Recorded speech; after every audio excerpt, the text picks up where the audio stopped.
এটা লর্ড ক্যানিং এর গেট। আমরা ঢুকছি, দেখো লর্ড ক্যানিং এর ভিতরে।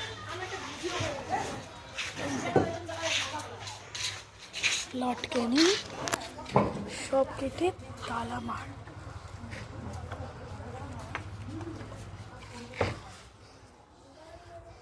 দারুণ।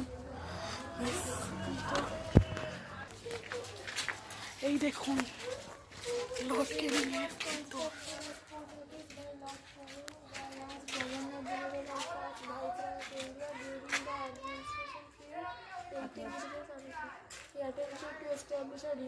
এখানে নদী ছিল, যেটা পোর্ট হিসেবে নদীর পাশে করেছে।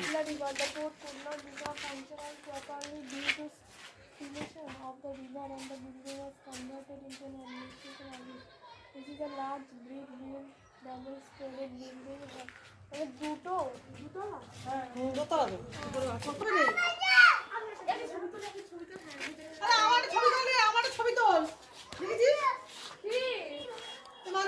ওয়াও, ভিতরে রুমগুলো মাকে দারুণ।